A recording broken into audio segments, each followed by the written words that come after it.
नमस्कार, आपका बहुत स्वागत है हमारे खास कार्यक्रम ज्योतिष सागर रत्न विज्ञान में और मैं हूं आपके साथ अंशिका। दोस्तों, इस कार्यक्रम में हम बात करने वाले हैं ज्योतिष के उन रहस्य के बारे में जिनके बारे में हमने सोचा तो होगा लेकिन उसकी तह तक हम नहीं जा पाए। तो इसी उद्देश्य के साथ हम ये कार्यक्रम लेकर आए हैं। हम बात करने वाले हैं ज्योतिष के बहुत सारे फैक्टर्स पे बात करेंगे।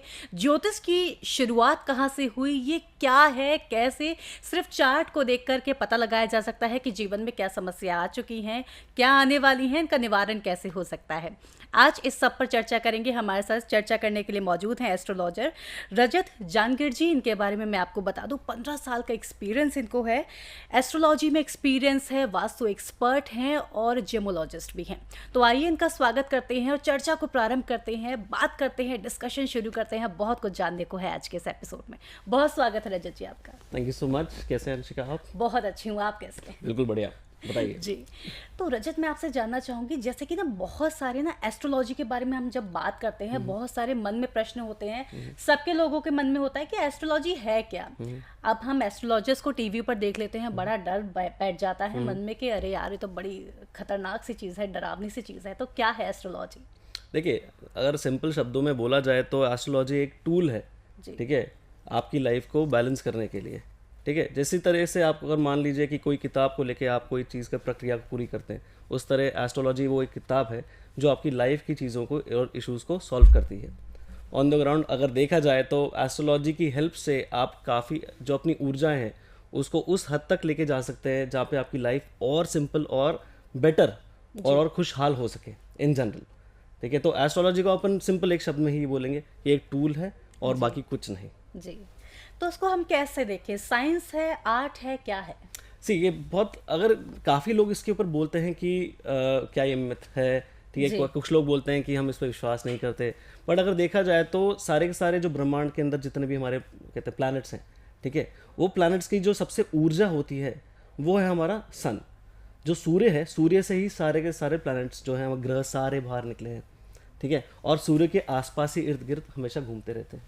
ठीक है, अब जब ये प्लैनेट्स बाहर निकल रहे हैं तो कहीं ना कहीं ये अपने आपस के अंदर इंटरेक्शन कर रहे हैं। फिजिक्स का एक कंसेप्ट होता है, ठीक है, जिसे अपन बोलते हैं इलेक्ट्रोमैग्नेटिज्म। ठीक है, और इसी कंसेप्ट के बेस के ऊपर पूरी पूरी एनर्जी जो ऊर्जाएं इंटरेक्ट करती हैं अपने अर्थ के ऊपर, अपने सूर्य की दृष्टि अर्थ के ऊपर, बाकी सारे ग्रहों की दृष्टि अर्थ के ऊपर, तो उस बेस के ऊपर अपन बोल सकते हैं कि ये एक विज्ञान है और उस विज्ञान की हेल्प से हम अपनी लाइफ को और बेटर बता सकते हैं। यस, इसके अंदर नक्षत्र भी उतने इंपॉर्टेंट हैं, इसके अंदर ज़ोडिएक्स जिसे अपन राशियां बोलते हैं उतने ही इंपॉर्टेंट है, और ग्रहों की दृष्टि जो है वो भी सबसे ज़्यादा इंपॉर्टेंट है जी। तो इसको हम बोलेंगे कि एक बहुत सटल विज्ञान है और उस विज्ञान के बेस पे हम एक बर्थ चार्ट एनालिसिस करते हैं और उस एनालिसिस के बेस पे लोगों को प्रॉब्लम और उनके निवारण की बात करते हैं जी। तो रजत, जो एस्ट्रोलॉजी अभी इतनी ज़्यादा दुनिया में फैली हुई है, सब लोग इस पर बहुत विश्वास करते हैं, लगभग, बहुत सारे लोग विश्वास नहीं भी करते हैं, उनकी बात हम बाद में करेंगे। लेकिन फिर ये एस्ट्रोलॉजी जो है, आखिर इसकी उत्पत्ति, शुरुआत कहाँ से हुई है?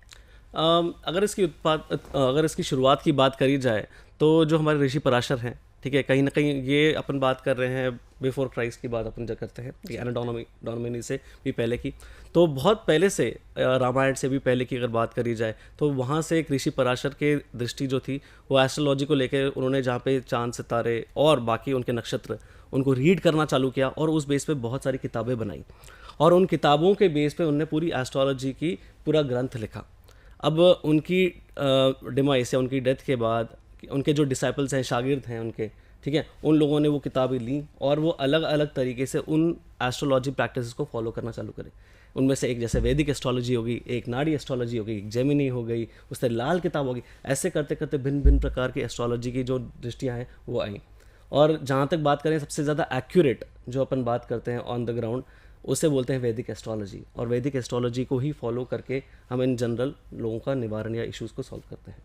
रजत, वैदिक एस्ट्रोलॉजी क्या है? इसको थोड़ा आप क्रिस्प में हमें बता सकते हैं, जैसे कि जिससे हमारे व्यूअर्स को भी समझ में आए कि ये जो एस्ट्रोलॉजी है उससे डिफरेंट है, अगर है तो कैसे?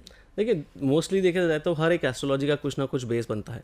वैदिक एस्ट्रोलॉजी जो होती है, जैसे वो लग्न चार्ट के ऊपर से बात चालू करते हैं, ठीक है। लग्न चार्ट के अंदर क्या होता है, सबसे पहले जब आपका बर्थ होता है, ठीक है, अब मान लीजिए जिसके किसी दिन किसी आपका जन्मदिन 1 तारीख जनवरी को 1990 के अंदर हुआ और किसी ना किसी एक लोकेशन पे हुआ, ठीक है। जहाँ पे हम स्थल की बात करते हैं, जन्म स्थल, इसलिए वहाँ पे बहुत वो इंपॉर्टेंट हो जाता है। और फिर जन्म समय की बात करते हैं तो कई जगह कुछ टूल्स होते हैं जिसके बेस पे या आप मैन्युअली भी कैलकुलेट करके एक इंसान का समय, date of birth, place of birth के बेस पे आप ये पता लगा सकते हैं कि उस दिन, जिस दिन उसका जन्म हुआ था, जिस कोऑर्डिनेट्स पे हुआ था, उस बेस पे कौन सा ग्रह किस राशि में बैठा हुआ था।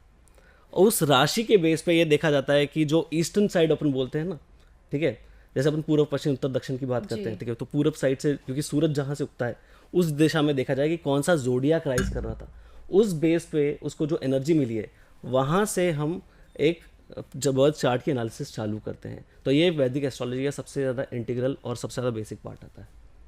जी। तो अब जैसे रजत, बहुत से लोगों का मन में ये भी सवाल रहता है कि काम नहीं करते, तो अगर उनको भी अगर हम समझाएं, और जिनको विश्वास है उनको तो विश्वास है ही, तो अगर इस पर हम बात करें तो एस्ट्रोलॉजी आखिर काम किस तरह से करती है, क्या इसका प्रोसेस रहता है? देखिए, सबसे पहले तो एस्ट्रोलॉजी बहुत ही बेसिक साइंस है, ठीक है। जितना हम इसको कॉम्प्लेक्स बनाएंगे उतना ज़्यादा लोग उसमें उलझ जाएंगे। काफ़ी जगह काफ़ी जो एस्ट्रोलॉजर्स ऑन द ग्राउंड हैं वो थोड़ा सा इन चीज़ों को मुश्किल बना देते हैं, बट जितना अपन चीज़ों को सरल रखें, जितना लोगों को हम सिंपल रखेंगे, प्रॉब्लम्स को लेकर, दृष्टियों को लेकर, एनालिसिस को लेकर, और उसी तरीके से अगर हम बताएंगे कि आपकी लाइफ के अंदर अगर ये प्रॉब्लम है तो उसका निवारण भी है, अगर आपकी प्रॉब्लम लाइफ के अंदर ये चीज़ बहुत अच्छी हो रही है तो उसको और अच्छा किस तरह का है, जितना अपन चीज़ों को सिंपल रखें उतना ज़्यादा लोग उसको कनेक्ट कर पाते हैं। अब क्योंकि एस्ट्रोलॉजी जो है वो डर के बेस पे काफ़ी ज़्यादा फैली हुई है, बिल्कुल, ठीक है। अब ये जो डर है वो काफ़ी लोगों को सोचता है कि यार मेरे को नहीं लगता कि मेरे लिए अच्छा है, या मुझे नहीं लगता कि मुझे बात करनी चाहिए, मुझे लगता है कि अगर कोई चीज़ मुझे मेरे बारे में पता लग गई, ठीक है, कोई ख़राब बोल दिया तो मुझे वो चीज़ें करनी पड़ेंगी जो मैं चाहता नहीं करना। लेकिन ऐसा सच नहीं है, ठीक है। अगर कोई प्रॉब्लम है तो वो अच्छी बात है कि आपको पता है। मान लीजिए कि आपको पता लग रहा है कि आपके घुटने में दर्द हो रहा है, होने वाला है, ठीक है, या फिर आपको घुटनों में दिक्कत होगी, तो अगर आप मान लीजिए आप कुछ चीज़ें पहले से ही ढंग से करना चालू करें, जैसे पानी का सेवन थोड़ा और बॉडी में बढ़ा दें, ठीक है, या तो आप मान लीजिए अपने हेल्दी डाइट खाना चालू कर दें, ठीक है, जिससे आपकी बॉडी स्ट्रेंथ रहे, तो आपकी वैसे ही निवारण ऑटोमेटिकली हो जाता है। अगर हम इस तरह से करते हैं बिल्कुल। तो यही चीज़ों को लोगों को जो डर है ना, वो लोगों को सोचता है कि यार मैं तो विश्वास नहीं करता, क्योंकि मेरे को अगर मान लीजिए कि कोई ऐसी चीज़ बात हो गई और वो चीज़ अगर नहीं हुई तो इससे बढ़िया तो मैं जानना ही नहीं चाहूँगा, ठीक है। तो विश्वास का जो पात्र होता है यहाँ पर, वो एस्ट्रोलॉजी को बहुत ज़्यादा कहीं ना कहीं लोगों से कनेक्ट करता है। और जितने लोग अगर विश्वास करते हैं वो इसलिए करते हैं क्योंकि उनको पता रहेगा, या उनको वो चाहते हैं पता करना कि उनकी लाइफ में क्या चल रहा है, क्या अच्छा चल रहा है, ठीक है, और क्या चीज़ को वो बेहतर कर सकते हैं। अगर कोई प्रॉब्लम आ रही है तो उसका निवारण करके अपनी लाइफ को और कैसे बेहतर बना सकते हैं।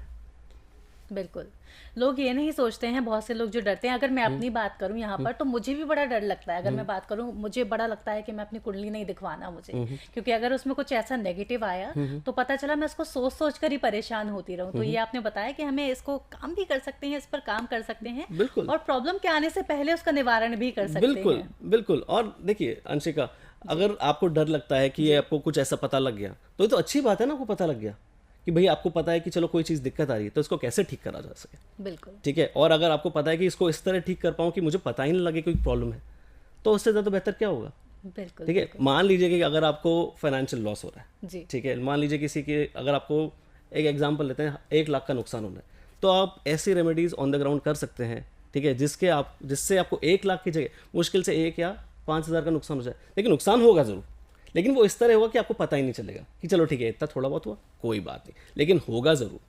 द पॉइंट इज़ कि देखिए लाइफ में हर चीज़ का जो इवेंट है ना वो होगा ही होगा, आप उसको बदल नहीं सकते, लेकिन उसकी इंटेंसिटी आपके हाथ के अंदर है, ठीक है। आप ये तय कर सकते हैं कि वो उस इंटेंसिटी को कितना कम या कितना बढ़ा सकते हैं। मान लीजिए कोई चीज़ अगर अच्छी होनी है तो उसको और कितना अच्छा कर सकते हैं, ठीक है। कहीं आपको अगर 1 लाख का नुकसान की जगह 1 लाख का फायदा हो रहा है तो 1 लाख के फायदे की जगह आपको 5 लाख का फायदा कैसे हो सकता है। देखिए मैं ये नहीं कह रहा हूँ कि एस्ट्रोलॉजी आपको सेल करने की बात है, लेकिन कम से कम आप ये देख के समझ सकते हैं कि अगर आपकी ऊर्जाएं अगर अच्छी हो रही हैं तो आप उसको कितनी बेटर तरीके से यूज़ कर सकते हैं कि आपको रिलेटिवली और हैप्पीनेस मिले ऑन द ग्राउंड। बिल्कुल, तो हमें यहाँ पर समझने की ज़रूरत है। जो लोगों में डर बैठा हुआ है, उस डर को निकालने की हमें ज़रूरत है, जिससे कि जब वो डर निकलेगा तभी तो समस्या सामने आएगी, हमें दिखेगी कि हाँ ये प्रॉब्लम आने वाली है, इसको अभी ही ठीक कर लेंगे तो बाद में प्रॉब्लम्स आएंगी ही नहीं, जिसको लेकर लोग फिर बाद में रोते हैं, बाद में पछताते हैं। जी, और कई लोग ऐसे भी होते हैं कि बोलते हैं कि हमारी तो दशाएं इतनी ठीक चल रही है लेकिन हमको फिर भी फायदे नहीं हो रहे। जी, ठीक है, लेकिन आपको फायदे तो हो रहे हैं, इतने फायदे नहीं हो रहे। कोई बात नहीं। देखिए आप एक जैसे एक नॉर्मल इंसान अपनी लाइफ जीता है, ठीक है, उस तरह काफ़ी लोग ऐसे हैं जो अपनी नॉर्मल लाइफ को और बेटर करना चाहते हैं। जी। देखिए जो चार्ट के अंदर जो 12 भाग होते हैं, ठीक है, हर एक भाग का कोई ना कोई इंपॉर्टेंस है। सबसे ज़्यादा जो इम्पॉर्टेंट भाग जो कुंडली का होता है वो होता है आपका लग्न, ठीक है। वो आपकी हेल्थ, आपका दिमाग, आपका थॉट प्रोसेस और आपकी पूरी की पूरी दृष्टि, पूरी बॉडी की दृष्टि उसके ऊपर ध्यान रखता है, ठीक है। जितना आप उसको बेटर करेंगे उतना आपकी लाइफ और बेटर होगी। उसके बाद हम बात करते हैं पंचमेश, भाग्येश, बाकी सारी चीज़ों की भी बात करते हैं, ठीक है। भाग्य की बात करें, जितना हम भाग्य को उच्चारण करेंगे, जितना हम भाग्य को और स्ट्रेंथन करेंगे, आपकी लाइफ में चीज़ें थोड़ी और आसान हो जाएंगी, ठीक है। अब मान लीजिए कि मेरे पास कुछ सवाल ऐसे आते हैं कि भाई मेरे को है ना इतनी मेहनत कर रहा हूँ, मेरे को पैसे इतने से ही आते हैं। अब ठीक है, आपका जो भाग्य है वो रिलेटिवली कम कमज़ोर काम कर रहा है, ठीक है, लेकिन आप उसको अगर थोड़ा और उजागर करेंगे, अगर आप उसको थोड़ा और स्ट्रेंथन करेंगे तो आपके भाग्य आपको रिजल्ट भी उतना ही अच्छा देगा। जी। तो मैं आप यहाँ से, जैसे अभी आपने जिक्र किया बर्थ चार्ट का, आपने बात की, बहुत सारी चीज़ें और भी बताई। मैं आपसे बर्थ चार्ट की बात करना चाहूँगी कि कैसे पॉसिबल है, अगर हम एक लेम इंसान की तरफ से देखें तो ये कैसे संभव है कि सिर्फ बर्थ चार्ट देखकर ही आप सारी चीज़ें बता देते हैं। अगर एस्ट्रोलॉजर्स की बात करें तो ये कैसे पॉसिबल हो पाता है? देखिए बर्थ चार्ट, जैसे मैंने आपको बताया कि सबसे इंपॉर्टेंट जो चीज़ें होती हैं, डेट ऑफ बर्थ, जी। Place of birth and time of birth, इन तीन के बेसिस पे, ठीक है, आप एक चार्ट को अपने सामने ओपन करते हैं। उसके बाद आप उसके लग्न को देखते हैं कि उस लग्न की राशि क्या है। उस बेस पे आप ये डिसाइड करते हैं और ये जानते हैं और एनालिसिस करते हैं कि उस राशि के बेस पे सबसे इंपॉर्टेंट प्लैनेट उसका कौन सा है, ठीक है। मान लीजिए जो राशि है, अगर मीन राशि है, ठीक है, तो मीन राशि का जो लॉर्ड बोलेंगे उसको, ठीक है, हम बृहस्पति बोलते हैं। तो बृहस्पति की पोजीशन क्या है, किस तरह वो आपके कुंडली के अंदर चीज़ें और बेटर कर रहा है, कहाँ कहाँ उसकी दृष्टि आ रही है, ठीक है। उसकी तीन दृष्टियाँ होती हैं, पंचम, सप्तम और नवी, ठीक है। तो उसकी दृष्टियाँ वो पंचम, सप्तम और नवी जगह किस तरह उस चीज़ को और बेटर कर रही है, ठीक है। तो वहाँ से हमारी एनालिसिस चालू होती है और उस एनालिसिस के बाद हम बताते हैं कि इस कुंडली के अंदर और क्या चीज़ें बेटर हो सकती हैं, किन किन दोषों को वो आपका प्लैनेट ठीक करता है। उसके अलावा उसके कौन से फ्रेंडली प्लैनेट्स हैं जो और भी ज़्यादा आपके भाग्य को एलिवेट करते हैं। जो पहला, पांचवा और जो नवा घर होता है, उनके जो लॉर्ड्स होते हैं उनको देखा जाता है और उस बेस पे रत्नों का भी जिक्र करके उनको पहनाया जाता है, जिससे चीज़ें और एनर्जीज और बेटर होती हैं, लाइफ और सरल होती है। रजत, मैं आपसे बात ज़रूर करूंगी रत्नों के बारे में, स्टोन्स के बारे में, लेकिन उससे पहले मैं एक सवाल मेरे मन में ये आ रहा है कि जैसे कि आपने बताया कि हम कुंडली जब देखते हैं, बर्थ प्लेस, बर्थ का टाइम और बर्थ का डेट देखा जाता है, तो सेम टाइम पर बहुत सारे लोग एक ही जगह पर भी जन्मे होते हैं, तो क्या उन सब की किस्मत एक जैसी हो जाती है? ये तो कैसे संभव है? देखिए आपने बहुत अच्छा सवाल पूछा है। देखिए कोई ट्विंस होते हैं ना, जैसे जी, अपन वो एक दिन की बात छोड़िए, एक समय की ही बात कर लेते हैं। बिल्कुल। जो दो ट्विंस होते हैं वो भी बराबर नहीं होते, लेकिन कहीं ना कहीं 70% उनकी जो एनर्जीज हैं बॉडी की सिमिलर होती है। कहते हैं ना, बचपन के अंदर सिखाया जाता है कि अगर बेटा एक काम कर, अच्छे बच्चों के साथ रहा कर, अच्छी दृष्टियों के साथ रहा कर, पढ़ा कर, और इन्हीं के साथ में जितना रहेगा उतना ही उन्नति करेगा।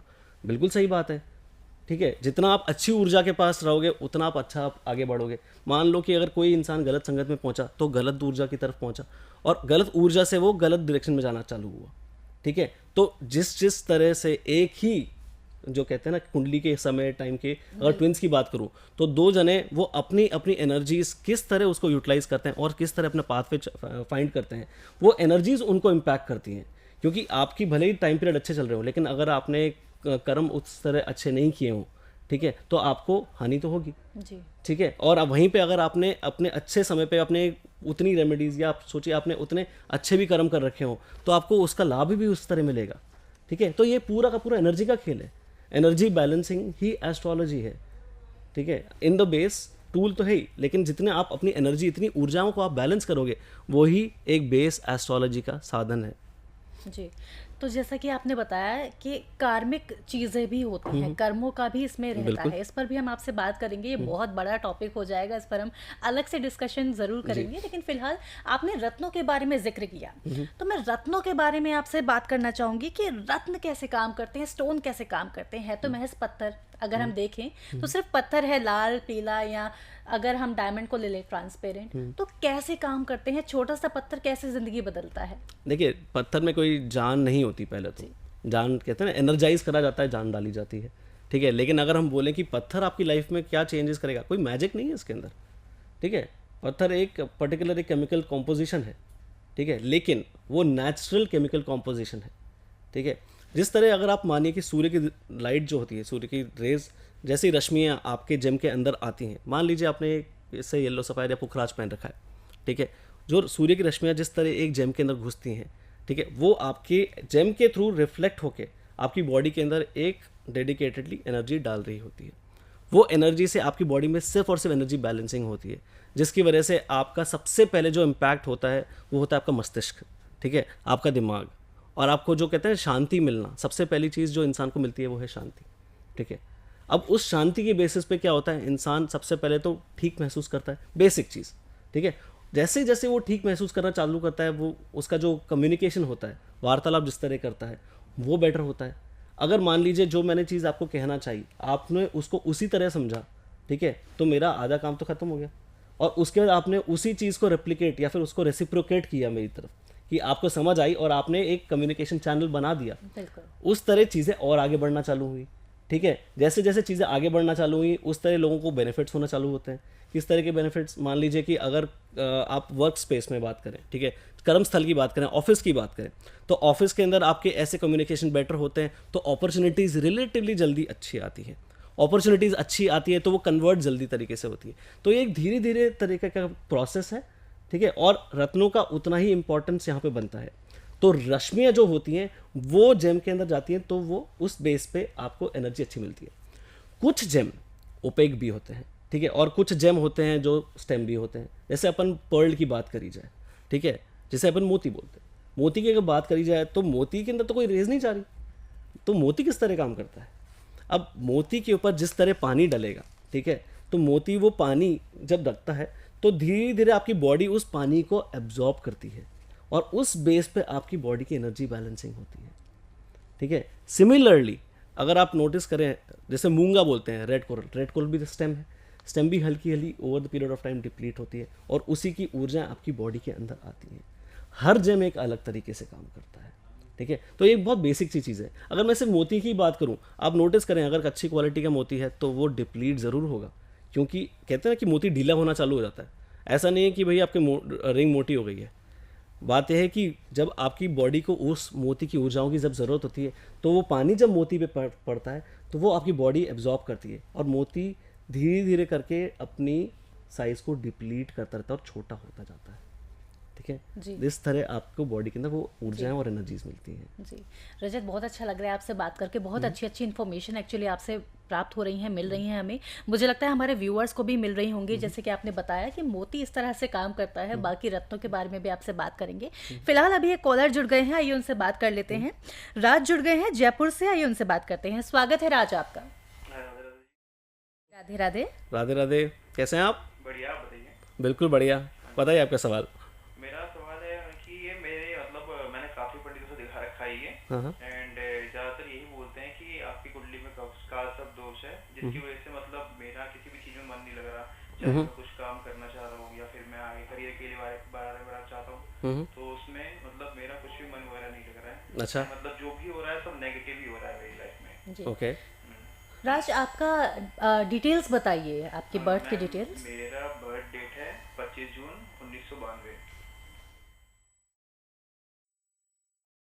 बर्थ का टाइम क्या है राज आपका? 9:25 पे सुबह के। जी। Birth place? जयपुर ही। जयपुर।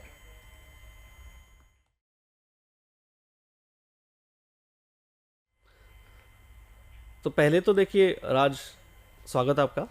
और दूसरी चीज़, जिसने भी आपको बताया कि काल सर्प दोष है कुंडली में, पहली चीज़ तो काल सर्प दोष होने के लिए आपके सारे के सारे जो प्लैनेट्स होते हैं राहु से केतु के बीच में होते हैं, ठीक है। लेकिन यहाँ पर मुझे कहीं काल सर्प दोष नहीं दिख रहा है। ये अगर आपके पास कोई इन्फॉर्मेशन आई है तो वो सही नहीं है। लेकिन कुंडली में बाकायदा जो दोष दिखते हैं, पितृदोष आता है कहीं ना कहीं, जहाँ पे राहु में चंद्र की दृष्टि, राहु की चंद्र पे दृष्टि और राहु की सूर्य पे जो दृष्टि आ रही है वो इतनी खास नहीं बनती। इसके अलावा चीज़ों में काम आगे नहीं बढ़ना, ठीक है, नज़र जल्दी लगना, ये एक तरह का प्रॉब्लम इन जनरल आता है, ठीक है। अब आपके जो समय चल रहे हैं वो सूर्य की दृष्टि के चल रहे हैं और आपका जो लग्नेश है, ठीक है, वो चंद्र का जो उसका लॉर्ड है उसका चंद्र है। चंद्र की महादशा आपकी 2024 में चालू हो रही है और वो समय आपके करियर के लिए बहुत अच्छा जाएगा।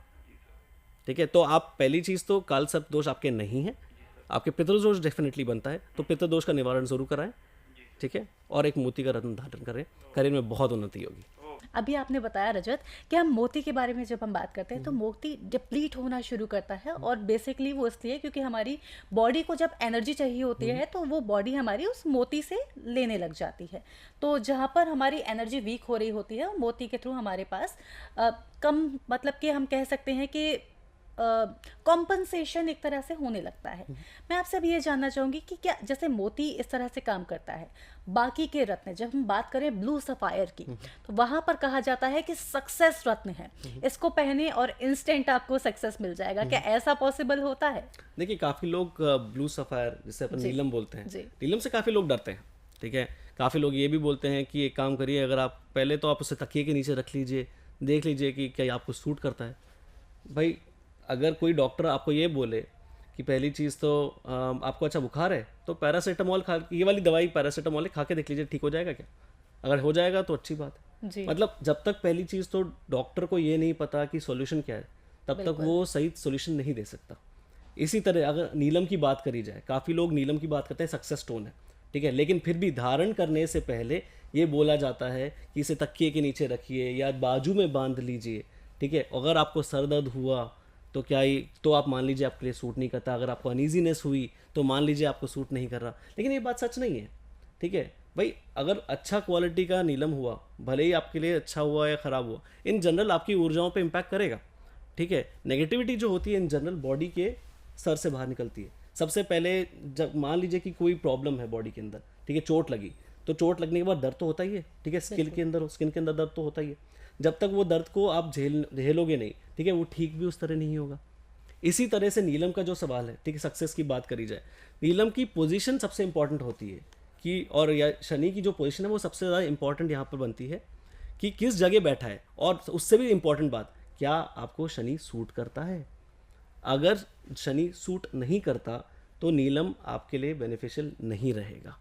ठीक है, अगर शनि सूट करता है तो नीलम आपको बहुत ऊंचाइयों पे लेके जा सकता है। शनि एक जज की तरह है। ठीक है, तो जज क्या करता है, जज पहली चीज़ देखता है कि आपने क्या सही किया, क्या गलत किया, उसकी बेस पे वो आपको दंड या आपको फल देता है।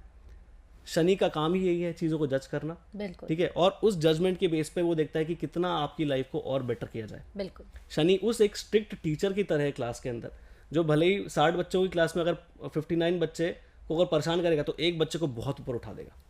ठीक है, उसी तरह जो नीलम का रत्न होता है, नीलम का रत्न जिसको सूट करता है उसको ऊंचाइयों और सक्सेस को तो डेफिनेटली वो देता ही है। ऊपर से जो कर्म स्थल होता है, ठीक है, करियर का स्थल होता है, वहाँ का लॉर्ड भी होता है वो, और उसको उठाने का काम भी कहीं ना कहीं शनि करता है। तो यस, सक्सेस तो डेफिनेटली वो देता है, लेकिन साथ साथ में अगर गलत रत्न पहना, गलत क्वालिटी का शनि का रत्न पहना, तो वो उतना ही परेशान भी कर सकता है। क्वालिटी बहुत इंपॉर्टेंट फैक्टर प्ले करती है।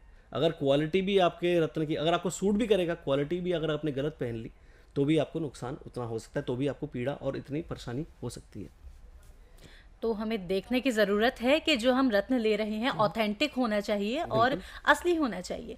रजत, अब एक और प्रश्न मेरे मन में सवाल आ गया कि अगर हम बात करें रत्नों की, तो हम कैसे आइडेंटिफाई करें कि सही है, असली है या नकली है। अगर हमें कोई बेचने वाला होगा तो हो सकता है वो नकली भी बेच दे, अगर मुझे इन्फॉर्मेशन नहीं है, आपको हम नहीं दे सकते, आपको पता होगा चीज़ें, तो हर किसी को नॉलेज नहीं होती है। तो वो हम लोग किस तरह से, जो हमारे व्यूअर हैं देख रहे हैं, तो हम लोग घर पे बैठे क्या देख सकते हैं, पता कर सकते हैं कि रत्न असली है या नहीं है? देखिए, रत्न असली और नकली का जो पैरामीटर है वो एक अच्छा जेमोलॉजिस्ट डेफिनेटली बता सकता है, और साथ साथ में एक अच्छी लैब, ठीक है, और गवर्नमेंट सर्टिफाइड लैब ज़रूर बता सकती है कि क्या ये जेम जो है या जो रत्न है, क्या वो जेन्युइन है या नहीं। अब जेन्युइनिटी के भी बहुत सारे पैरामीटर होते हैं। मान लीजिए नेचुरल हो गया, लेकिन क्वालिटी कैसी है, ठीक है, हीटेड है या नहीं, ट्रीटमेंट हुआ है या नहीं।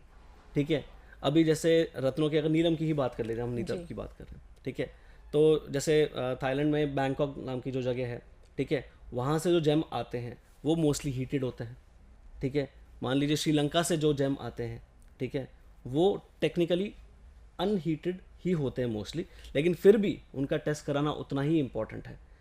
ठीक है। तो ये हीटेड और नॉन हीटेड इनका क्या रहता है? देखिए अगर जेम अगर हीटेड निकला तो पहली चीज़ जो उसकी प्रॉपर्टीज़ है, हीलिंग प्रॉपर्टीज़ होती है किसी भी जेम की, वो ख़त्म हो जाती है। ठीक है, मान लीजिए एक मैग्नेट है, ठीक है, आपने मैग्नेट देखा है, जी ठीक है, अगर मान लीजिए बचपन में कभी उसके ऊपर प्रेस रखी है, नहीं ऐसे तो नहीं किया। कोई बात नहीं, तो अगर आप मैग्नेट के ऊपर प्रेस रखोगे तो उसका मैग्नेटिज्म खत्म हो जाता है, ओह, हीट होता ही। इसी तरह अगर आप जेम को हीट करोगे तो उसकी जो हीलिंग प्रॉपर्टीज़ है वो खत्म हो जाती है। ये बात अलग है, जेम बहुत सुंदर हो जाएगा। जी, जिस तरह मैग्नेट लस्टरस हो जाता है, जितना सुंदर दिख जाता है ना गर्म होते ही, ठीक है, उतना ही जेम उतना सुंदर हो जाता है। क्यों? क्योंकि उसका कलर डिफ्यूज हो जाता है, इक्वल हो जाता है हर जगह, ठीक है, अलग अलग जगह से और उभार आता है, क्लीन बन जाता है जेम। जितना क्लीन होगा उतना सुंदर दिखेगा, और वही चीज़ ज्वेलरी के अंदर यूज होती है। ओके, ठीक है, तो इसलिए जेम को टेस्ट कराना उतना ही इंपॉर्टेंट है, और टेस्ट वहाँ से कराएं जो एक लिजिट लैब हो। देखिए बहुत सारी लैब ऐसी हैं, काफ़ी सारे ऐसे वेंडर्स भी हैं जो बोलते हैं हम आपको सर्टिफिकेट बना के दे देंगे, बट जब तक वो गवर्नमेंट ऑथराइज्ड लैब नहीं है, आप उस सर्टिफिकेट को प्लीज़ ट्रस्ट ना करें, और सिर्फ एक गवर्नमेंट ऑथराइज्ड लैब से ही एक जेम को टेस्ट करवाएं। तो रजत हम आपसे बात कर रहे हैं, बहुत अच्छा लग रहा है, बहुत सारी नई नई इन्फॉर्मेशन हमें हमारे व्यूअर्स के लिए मिल रही है। इसके साथ मैं आपसे अब ये जानना चाहूँगी, जैसे कि आपने बताया कि क्वालिटी जो है वहाँ पर जो रत्न होता है उसकी एनर्जी खत्म हो जाती है, तो मैं आपसे अब क्वालिटी की बात करना चाहूँगी। अगर हमें क्वालिटी जेम्स चाहिए, हमें किन चीज़ों का वहाँ पर ध्यान रखना चाहिए, और कहाँ से हमें परचेज करनी है, कहाँ से नहीं? देखिए पहली चीज़ तो क्वालिटी का जो पैरामीटर होता है, ठीक है, एक सिंपल अगर ट्रेडिंग सेक्शन की बात करें तो 4 C होते हैं। पहला होता है कलर, ठीक है, जितना कलर डीप होगा, जितना कलर क्लियर होगा, उतना ज़्यादा आपका अच्छा जेम रहेगा। दूसरा पैरामीटर होता है क्लैरिटी, ठीक है, जितना जेम क्लियर होगा, क्लीन होगा अंदर से, ट्रांसपेरेंट होगा अंदर से, उतना ज़्यादा बेटर होगा। तीसरा पैरामीटर आता है कट। कट के अंदर भी बहुत अलग तरीके से कट होते हैं, एमरल्ड कट होता है, प्रिंसेस कट होते हैं, ठीक है, बैगेट कट होता है, अशर कट होता है। तो जिस तरह से वो जेम कट है, एडिशनली वो जेम क्या आपके सारे अच्छे पोर्शंस होल्ड कर रहा है नहीं कर रहा, वो भी एक अच्छा पैरामीटर होता है। ये तीसरा पैरामीटर हो, और चौथा पैरामीटर जो होता है वो होता है कैरेट, क्योंकि हर बेस पे हर कैरेट जैसे जैसे कैरेट बढ़ता जाएगा वैसे वैसे वो जेम और ज़्यादा बड़ा होता जाएगा। सबसे इंपॉर्टेंट पैरामीटर है शुरुआत के 3, चौथा पैरामीटर सिर्फ और सिर्फ एक जेम की कॉस्ट बढ़ाता है। ठीक है, ये तो 3 पैरामीटर जो हैं वो सबसे इंपॉर्टेंट है किसी भी जेम की क्वालिटी को डिफाइन करने के लिए। जो ये लैब्स होती हैं, गवर्नमेंट लैब्स होती हैं, ये क्या करती हैं, कोई भी आपका जेमस्टोन लेती हैं, उस जेमस्टोन के बेसिस पे उसके ऊपर अलग तरह से लाइट डालती हैं, उसके अलग तरीके से एंगल्स के ऊपर रिफ्रैक्शन करती हैं, ठीक है, और उस बेसिस के ऊपर एक एनालिसिस, उनकी जो टूल होते हैं उस एनालिसिस के बाद वो बताती हैं कि ये जेम कितना हीटेड है, ठीक है, क्या इसकी डेंसिटी कितनी है, ठीक है, और इसमें क्या क्या तरीके के ट्रीटमेंट्स हो रखे हैं, और वहाँ पर वो कमेंट सेक्शन में ये भी बताते हैं कि this is a heated gem और इसके अंदर ये तरह का ट्रीटमेंट हो रखा है। ओके, ठीक है, इस बेस पे आप पता कर सकते हैं, और अपने को सिर्फ और सिर्फ अनहीटेड जेम पे ही फोकस करना होता है, उसमें भी क्वालिटी अच्छी होनी चाहिए, तभी लोगों को रिजल्ट मिलेंगे। तो थैंक यू सो मच रजत, आपने बहुत सारी डिस्कशन आपके साथ में हमने किया और बहुत सारी इन्फॉर्मेशन हमें मिली। इसी के साथ इस एपिसोड के लिए हम यहीं पर विराम लगाते हैं, रुकते हैं। आपको मैं थैंक यू बोलना चाहूँगी, आप यहाँ आपने अपना कीमती समय हमें दिया, बहुत बहुत धन्यवाद। थैंक यू सो मच, धन्यवाद। तो दोस्तों इसी के साथ आज के इस एपिसोड में तो इतना ही, आपसे फिर होगी मुलाकात, लेकिन आपको कहीं नहीं जाना है। अगर आपको ज्योतिष के बारे में, रत्नों के बारे में और भी ज़्यादा नॉलेज चाहिए तो हमारे चैनल पर आप बने रहें, और इस एपिसोड को भी दोबारा आप देख सकते हैं, जिससे आपको और भी ज़्यादा क्लैरिटी मिली होगी। तो इसी के साथ मैं लेती हूँ आपसे आज्ञा, फिर होगी आपसे मुलाकात, तब तक के लिए नमस्कार।